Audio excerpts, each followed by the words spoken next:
एक तरफ India alliance केंद्र की एनडीए गठबंधन के खिलाफ मोर्चाबंदी में है, वहीं दूसरी तरफ इंडिया अलायंस में ही मनमुटाव दिख रहा है। बताया जा रहा है कि आज की बैठक में अरविंद केजरीवाल की आम आदमी पार्टी और स्टालिन की डीएमके ने बैठक से किनारा कर लिया है।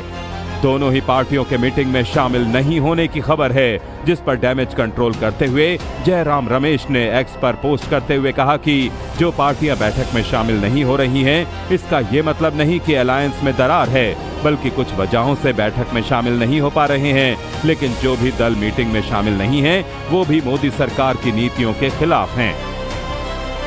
देश के अंदर दो ही नेशनल पार्टीज हैं, एक कांग्रेस पार्टी, एक भारतीय जनता पार्टी है।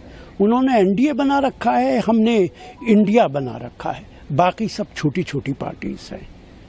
इंडिया अगर सारे लोग चाहते हैं, उन्हें तय करना पड़ेगा उनका नंबर 1 एनिमी कौन है पॉलिटिकली, बीजेपी है या कांग्रेस है या आपस में है। अगर आप चाहते हैं कि भारतीय जनता पार्टी को सबक सिखाना है, आप चाहते हैं देश बचाना है, आप चाहते हैं संविधान बचाना है, तो आपको कांग्रेस के साथ आना पड़ेगा। पश्चिम बंगाल की पूर्व सीएम ममता बनर्जी बैठक में शामिल होने के लिए दिल्ली तो पहुंची हुई हैं, लेकिन जिस तरह से बंगाल में दीदी को करारी हार मिली है, उसको देखते हुए कांग्रेस नेता अधीर रंजन चौधरी बैठक में ममता के शामिल होने पर संदेह जता रहे हैं। तो अभी बंगाल में ममता बनर्जी और टीएमसी पार्टी, ये दोनों मतलब बिखरते जा रहे हैं,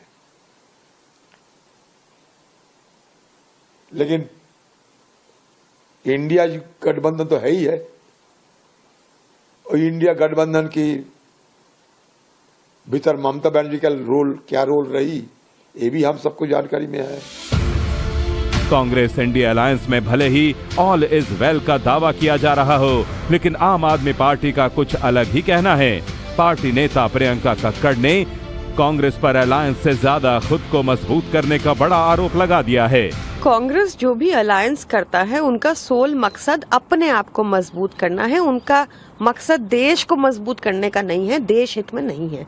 कल भी हमने देखा कि किस तरह युवाओं के खिलाफ खड़े हो गए, देश के युवाओं के खिलाफ खड़े हो गए। जो पार्टी देश के युवाओं के खिलाफ खड़ी हो, उसके साथ कैसे खड़ा हो सकते हैं हम लोग देश के युवाओं के साथ हैं। आपने देखा कि हाल ही में जो तमिलनाडु में चुनाव कंक्लूड हुए, एक दिन नहीं लगा उनको अपने अलायंस पार्टनर की पीठ में छुरा भोंकने से।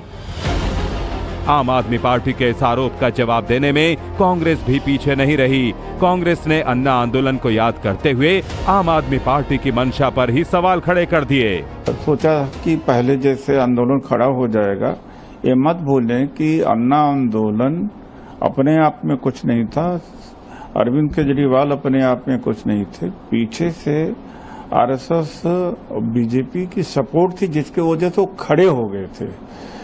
तो अगर आम आदमी पार्टी कांग्रेस के साथ नहीं आती है या इंडिया गठबंधन के साथ नहीं आती है, तो परोक्ष रूप से बीजेपी का ही सब मदद कर रही है। इंडिया अलायंस की होने वाली मीटिंग के राजनीतिक शोर के बीच बीजेपी भी अपने विरोधियों पर हमला करने में पीछे नहीं रही और साल 2029 में होने वाले लोकसभा चुनाव में भी एनडीए की जीत का दावा कर दिया। देश की जनता 2029 के लोकसभा चुनाव का इंतजार कर रही है। ये श्री राहुल गांधी जी के नेतृत्व में कांग्रेस विपक्ष की भूमिका निभाने में पूरी तरह से विफल रहा है। केवल नकारात्मक बयानबाजी करके, देश को नुकसान पहुंचाने वाली भाषा बोल करके देश की जनता का कोप झेलने की इनकी स्थिति है। इसलिए जब 2029 के लोकसभा चुनाव होंगे तो विपक्ष में देश में कांग्रेस नहीं रहेगी, उत्तर प्रदेश में सपा नहीं रहेगी, तीसरा कोई विकल्प जनता अपने आप चुन लेगी। इंडिया अलायंस की बैठक को लेकर पक्ष और विपक्ष सभी के अपने अपने दावे हैं, लेकिन एक बात तो जरूर है, आज दिल्ली गैर एनडीए दलों का पॉलिटिकल एपिसेंटर है, जहां पर इनका मिलन देखने को मिलेगा। और साथ ही साथ ये बैठक कितनी कारगर हुई, ये तो मीटिंग के बाद ही पता चलेगा। लेकिन उससे पहले सभी की नजरें बैठक पर टिकी हुई हैं कि उसमें क्या खिचड़ी पकने वाली है।